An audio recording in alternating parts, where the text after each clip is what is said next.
Hello and welcome back. So today we are going to clean up this 345 that we just purchased.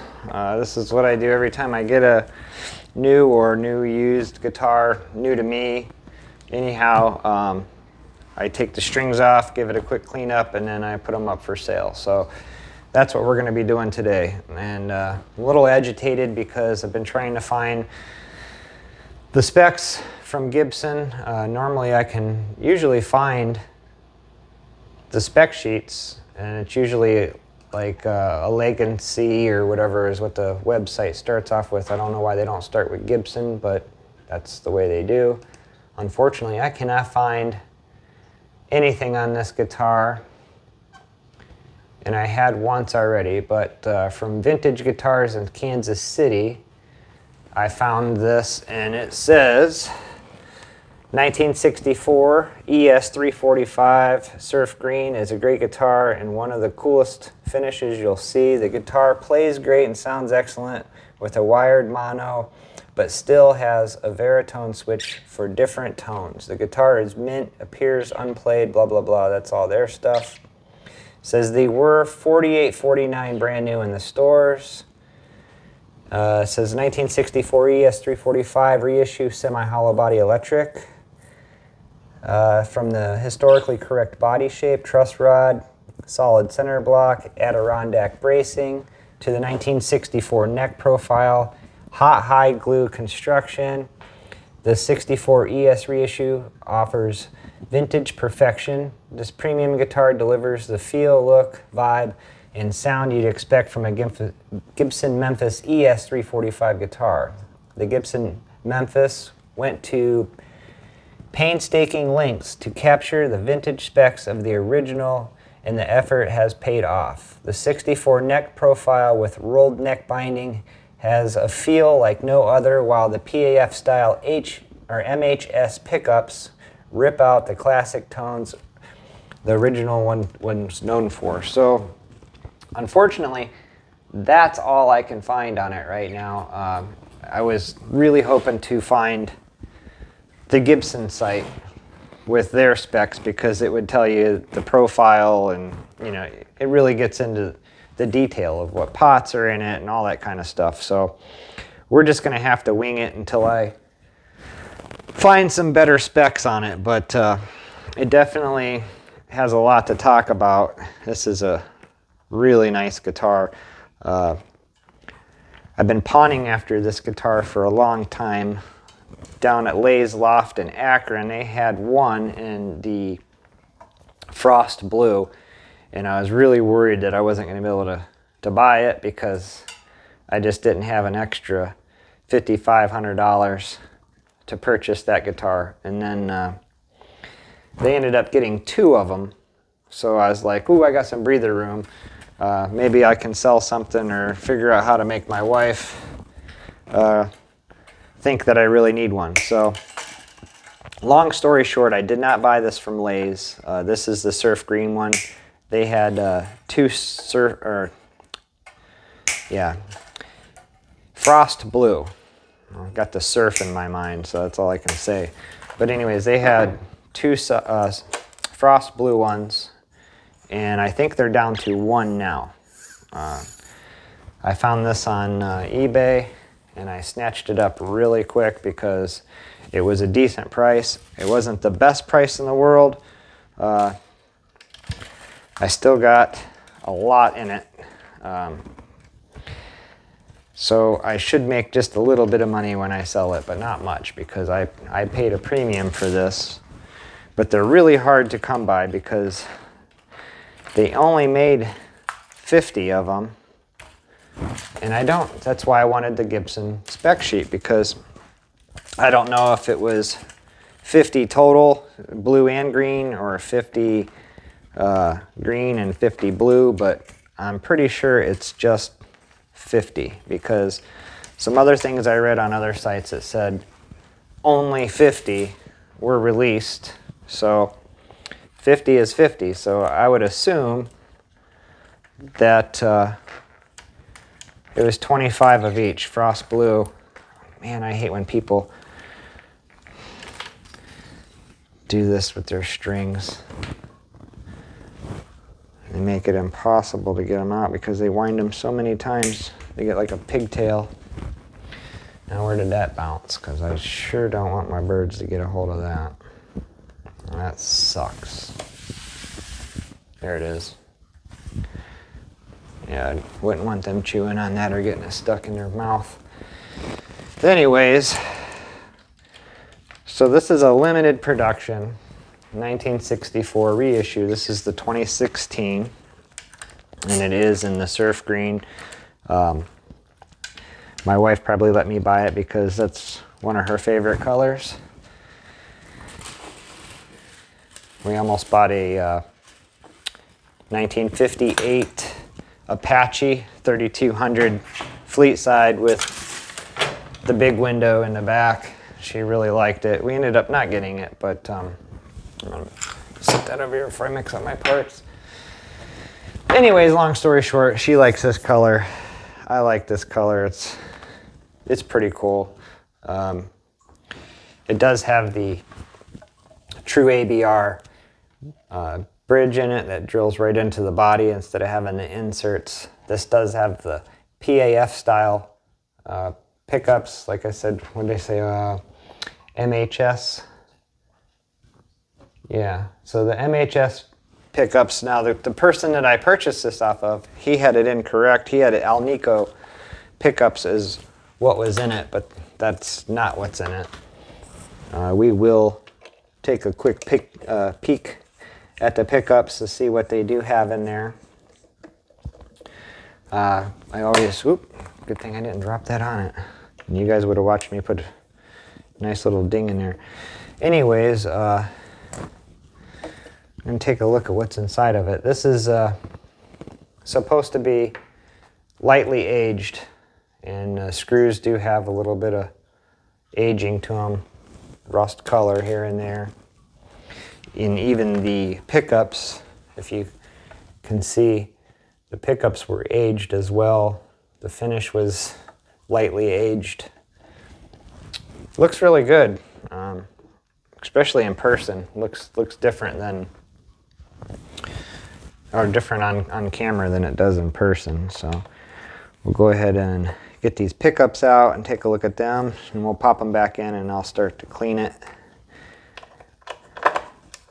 But I really wished I could have found the spec sheet from Gibson on this. I searched around. I got so aggravated I just gave up. I've ran into this problem quite a few times with other guitars where I couldn't find the spec sheet. However, I did find it on the Gold Top Tribute and the Silver Burst and the Deluxe. And some of them are pretty easy to find, but this one, for some reason, I can't find it. So let's take a look here. Grab a little rag to set on there.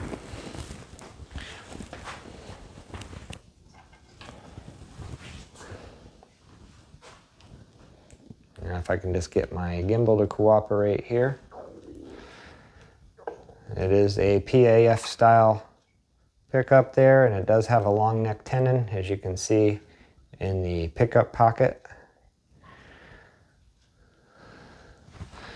So I'm gonna go ahead and just set you guys here while I take out this other one.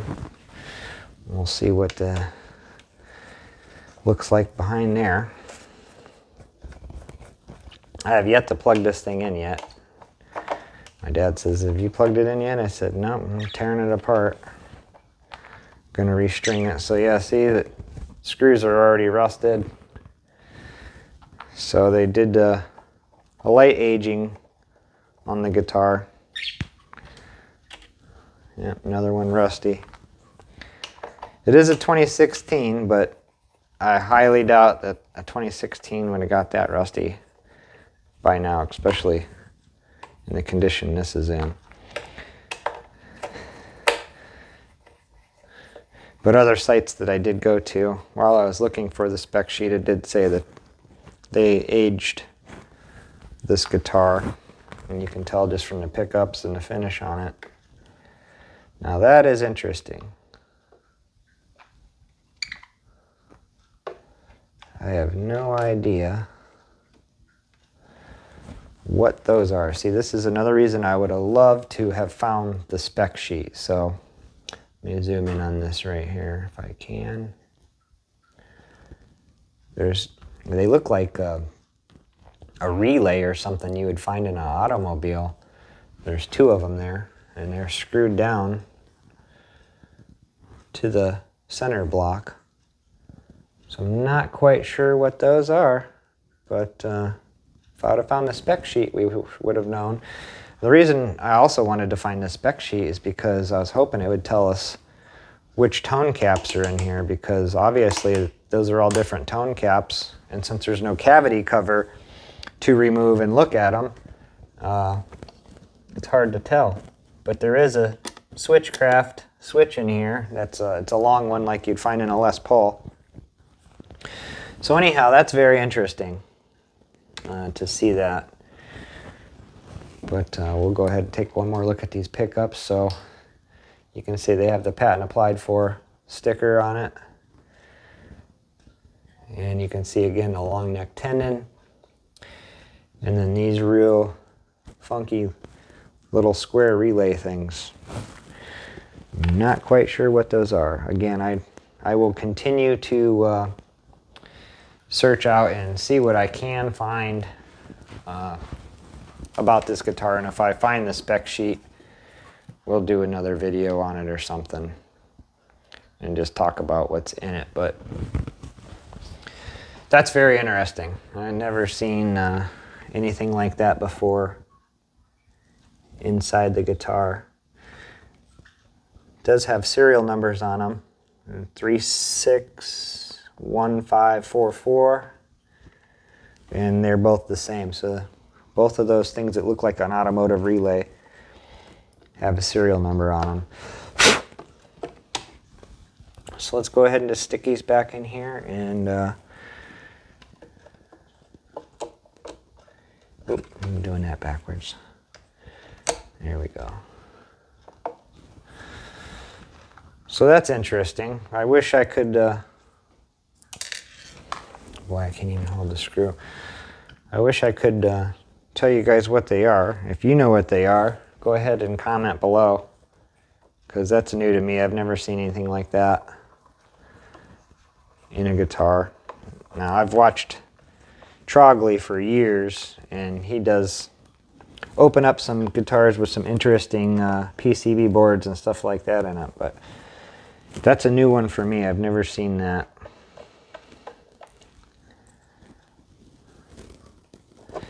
So now I don't, because this is a VOS custom shop and it's supposed to be aged, I'm not going to try to polish the pickups out or anything like that. I'm just going to do a general wipe down on this. I'm not going to go super nutty fruitcake and try to make this extremely shiny and all the parts polished. And just gonna, since it's 2016, I'm just gonna go over it real quick. Clean the fretboard off, condition it, wipe it down. Give it a little cleaning condition on the paint, or I should say the lacquer, because it's not paint. Come on, there you go.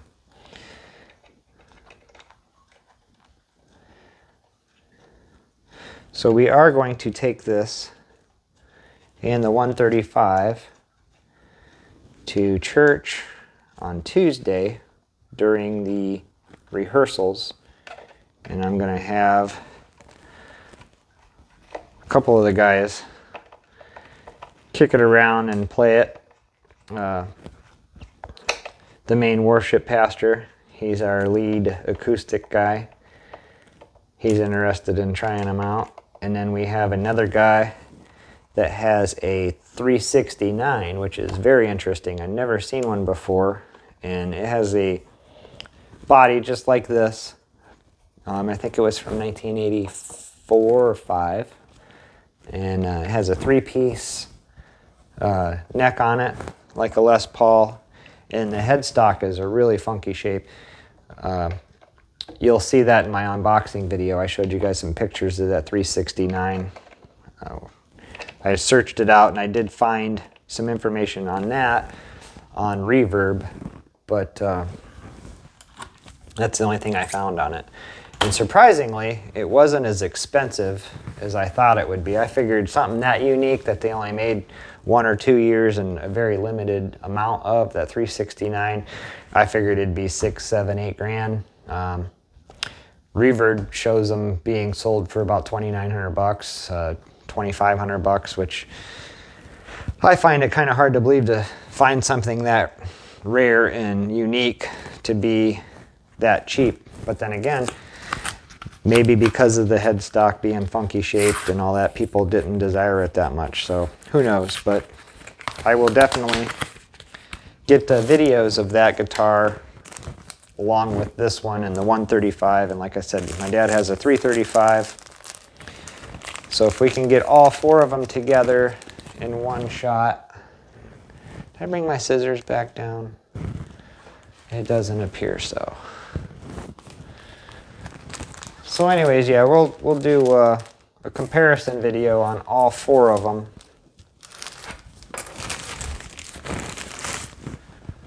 If we can get all of them to pull together like that. So I know I can definitely get 3 of them together when I'm at church. So we will definitely do that. The 369, Don said, had dirty finger pickups in it right from the factory, and he said it had the 2 wires that come out of the pickup just like the GK55. Now I thought these were T-tops when I first got it because there's T's on it, but then when we did some research on it, we figured out this is a hodgepodge of a bunch of different parts, and they just used the T-top bobbin covers to use up, and they're actually dirty fingers. So, and that was before they got into the more modern wiring, so that's why they used 2 wires coming out of the pickup, so they could use the spin-a-split and coil split them. So I thought that was kind of interesting.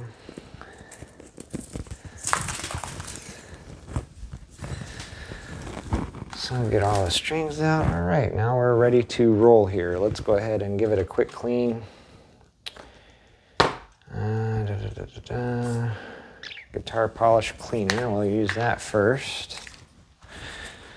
Like I said, we're just going to do a real quickie on here.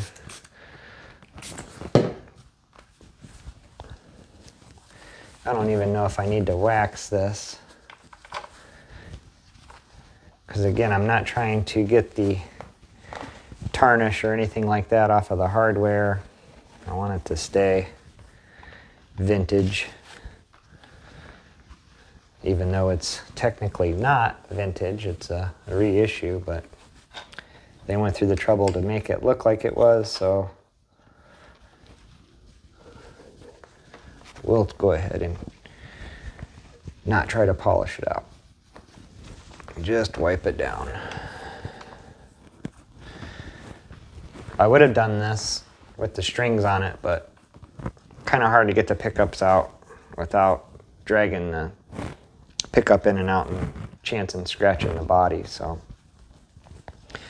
this would be a very quick clean. Normally I pull all the knobs off, pull the pickups out, pull all the tuners off, and I do a real good job cleaning them because they're usually a modern guitar, so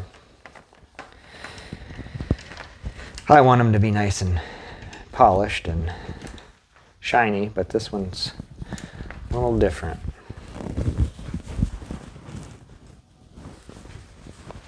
I did check the truss rod in the unboxing video, so if you guys go back and watch that, you will see there's lots of meat left on the bone for adjustment on the truss rod.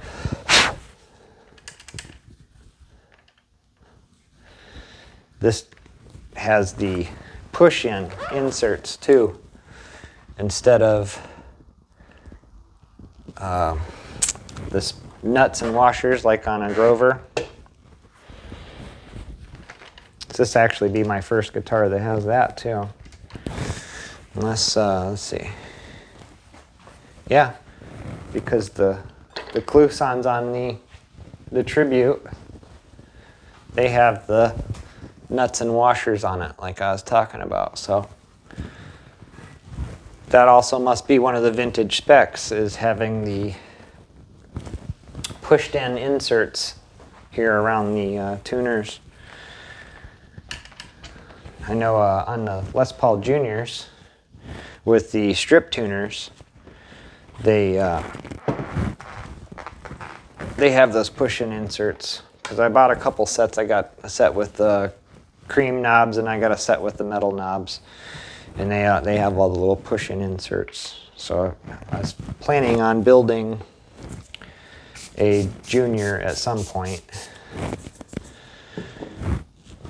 but I have not found one cheap enough, or if I found it cheap enough, it wasn't worthy enough to even waste your time bothering with, unless you wanted to put a ton of money in refinishing it. But anyhow, this is a really nice guitar. I'm actually very impressed with it. I still would like to take it down to Lays and compare it next to the Frost Blue one. Now that I have a Surf Green one, I cannot get the Surf out of my head. I want to call it Surf Blue every time I want to talk about the blue one, but it's indeed not a Surf Blue, it's Frost Blue. Now the guy down at Lays, Steve, he really likes the Frost Blue one. He thinks that one's a lot nicer. And I tended to agree with him, because I was standing right there looking at the Frost Blue ones, and they're just amazing. But now that I have a Surf Green one, I think it's just equally as nice as the blue one. And I also realize now we have a guitar the color of the walls in here. I figured on getting a Stratocaster and Surf Green before anything like this. But yeah, I just realized that. The guitar is the color of the walls. So, cleaner, fingerboard cleaner. That one seems kind of empty. Let's find another one.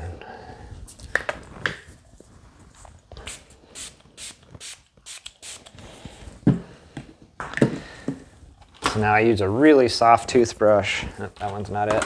Yep, here we go. And all I do is just kind of run this back and forth next to the frets, just to get anything that's built up next to the frets loose. I always reiterate, I'm not trying to scrub dog crap out of the bottom of my shoe, just lightly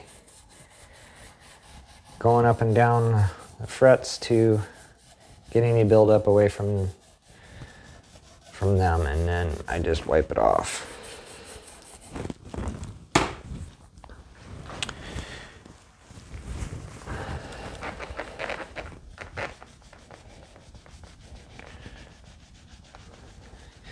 The inlays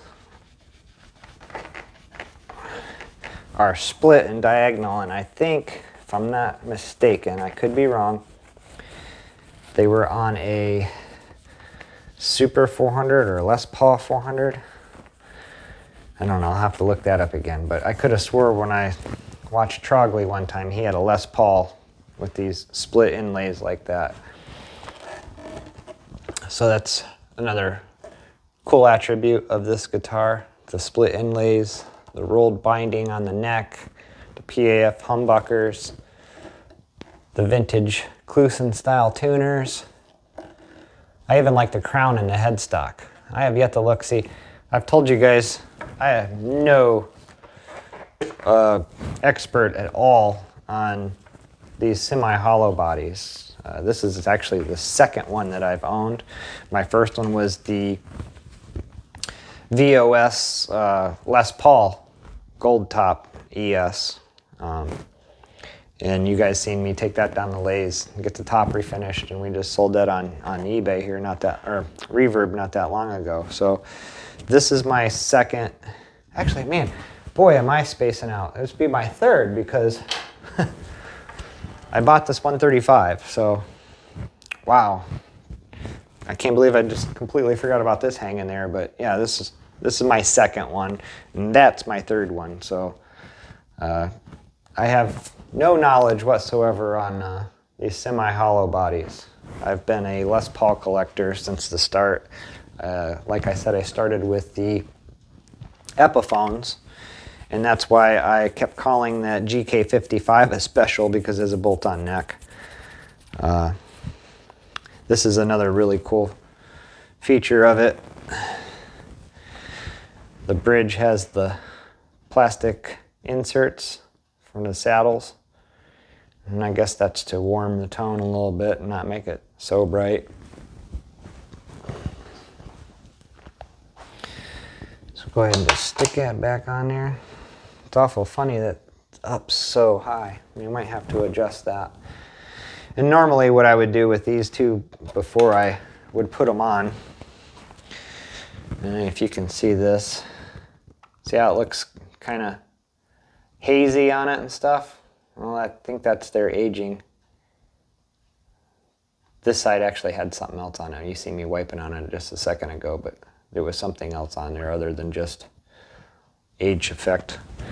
But normally I will lay a cloth out and I'll polish these things. If I have to, I take the screws out so I can polish them real good. But with this being a vintage old spec custom shop that's supposed to be a 1964 reissue, we're going to go ahead and let this aging continue to happen. Ow, you little bastard. You just pulled my hair. Had to have been Timmy. He's the only one that does that.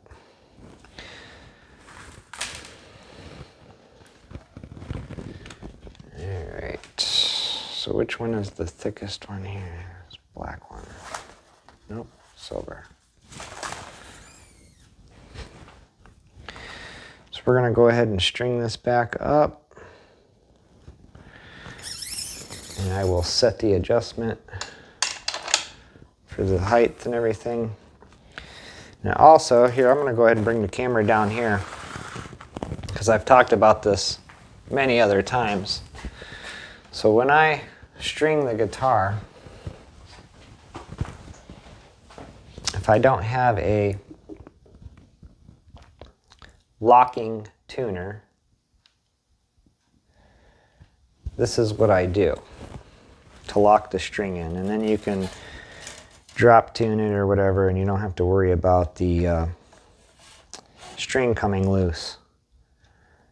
If I can get that in there. Okay, so once I pull it all the way through, obviously you make sure it's where it needs to be. So I'll grab it just in front of the next tuner, and I'll bring it back to the tuner that we're stringing, and then I take it out and over like that, and then I come back and I'll hold it down, and then I bring this up. So you go to the inside of the headstock, from out to in, over the string, and then when you wind it, you make sure that this goes under it. There we go. Sometimes you got to help coax it along a little bit. So see right there, as it comes back around, now the string is locked over top of it and underneath of it, kind of bear hugging it. So that's the way that I like to string up a guitar. And also, if you do it that way, you don't have 900,000 winds around it. Because that's another thing that drives me nuts when I get a guitar that somebody has restrung and there's 500 loops around it and the tuner looks like it's about that thick with string on it. That drives me insane. So there you go. That's how you lock the string in. So we're going to go ahead and go on to the next one here.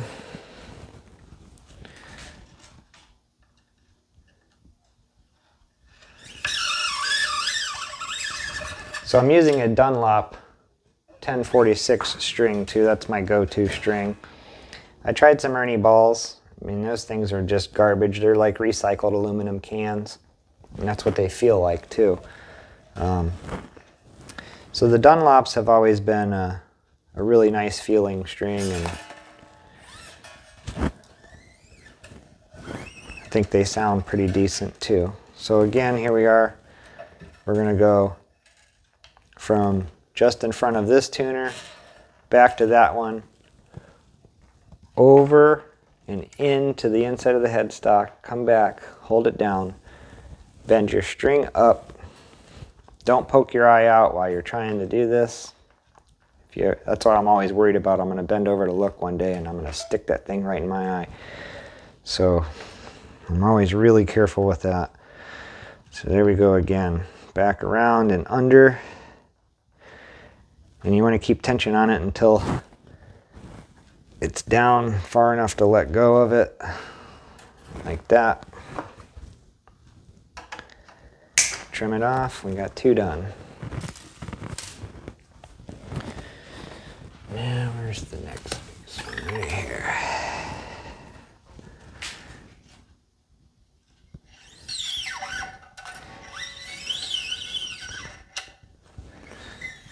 Now, when you get to the end one, where you don't have another tuner to reference from with this distance of how much string to pull back, what I do is I'll just grab it at this tuner and then I'll pull it back to that tuner. And then I hold it here and then I go over and in, pull it back, bend it up, and continue to wind just like I did the other ones. So that's how I get the string distance on the last tuner when you can't go to the next one for a reference. You just go back. So there we go. One more locked in. It gets a little trickier on the smaller strings. And that's why I will turn the camera off while I'm stringing it and then come back to you guys afterwards. But I figured this time we'll go ahead and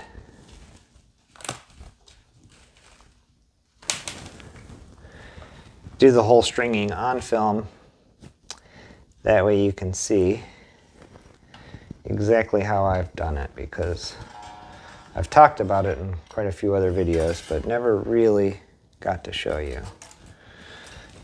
So the other thing too is you can save yourself a little bit of time if you make sure all the eyelets on your tuners are pointing straight down the neck.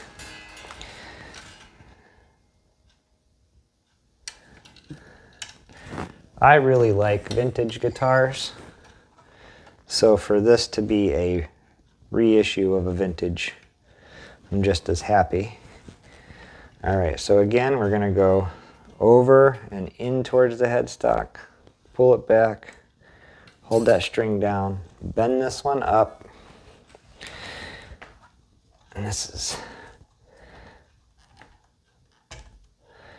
where it gets a little tricky, so you want to make sure that that string goes under the one you pulled through and not over it. So it gets a little tricky holding it at the nut and holding it down to get under. There we go.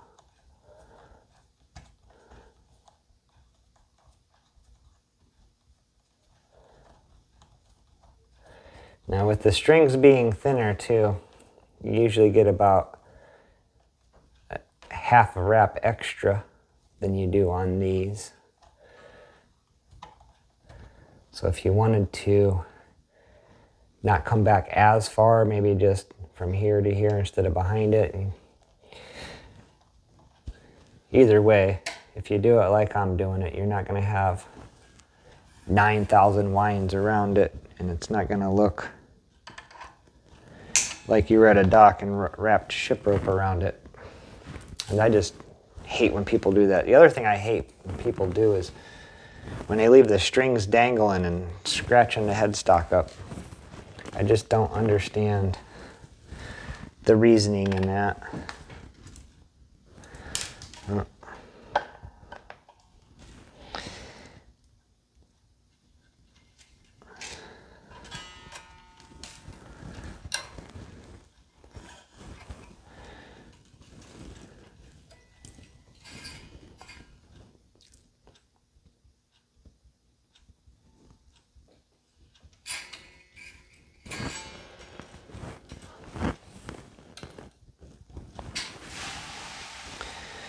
All right, so get that back where it belongs. Grab that string, pull it down to here, over, back, bend it up.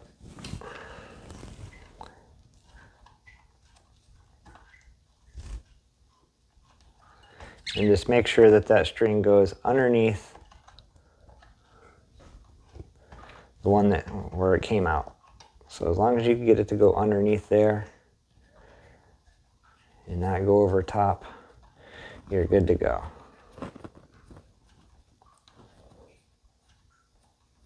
I should have showed you guys how it was strung before I cut them off. They had the 900 winds around it.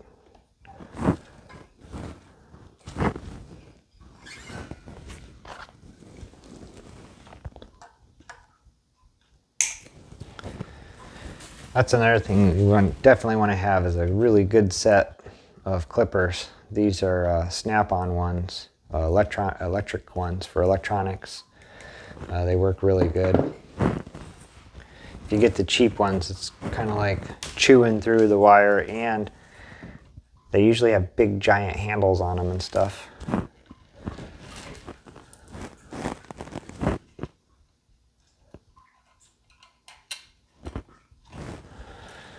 All right.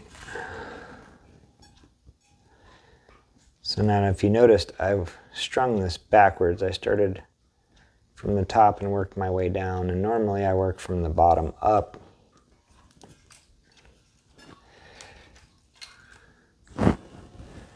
So that's throwing me off a little bit, because usually I'll start here and work my way up like I did on the other side, but I didn't do that. Just again, over, in towards the headstock, the center, bend that up.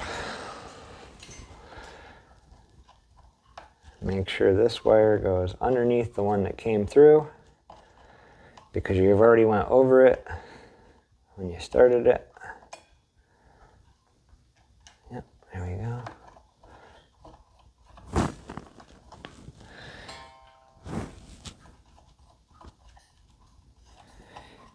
And that's it.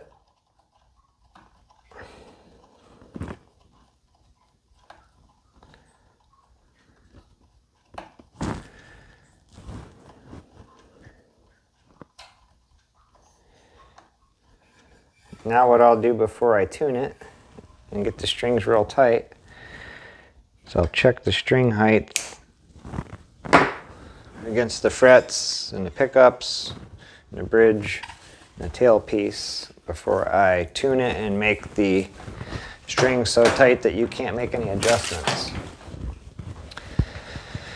So that's it. That's how I thread the needle, so to speak. I guess that's as far as it's going to zoom in this mode. Let's see if I can get in here. It's kind of hard to see. There you go. So you only have to get a couple wraps around it when you lock it in like that, instead of having tons and tons of winding around it. But there is the guitar. And all I got to do is, like I said, just check to make sure the string height and everything and the bridge and tailpiece is good before I tune it up. And I won't sit here and go through that, because we're already 40 minutes into this video. But yeah, it's a really super clean guitar. We do have a very, very slight finish check in the finish at the heel, which is extremely common on these. But as you can see, it is nothing to write home about or get excited about. The neck is super, super clean. Really, really nice guitar. So stay tuned for more videos on it. We are going to do a sound test on it. This 345 versus, come on, get over here, the 135 and a 345, or a 335 and the $369. So we'll try to get those videos out as soon as possible, but I am backlogged on videos that need edited and posted. So, oh, I gotta put this pick guard back on. So I guess you guys can stick around a little bit longer to throw this pick guard on, take one more look at it, and we'll call it done.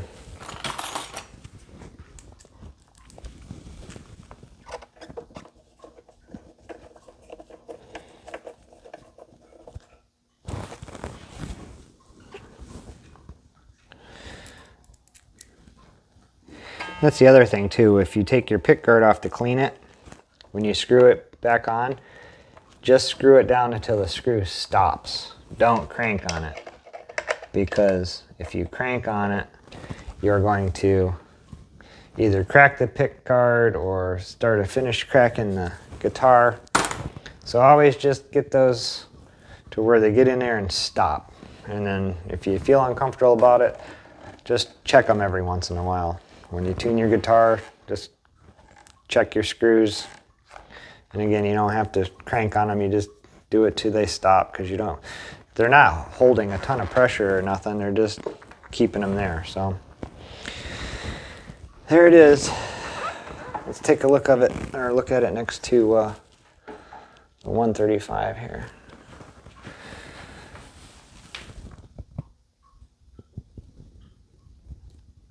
I did notice, if you notice or watched the unboxing video, the 135 is thicker than the 345.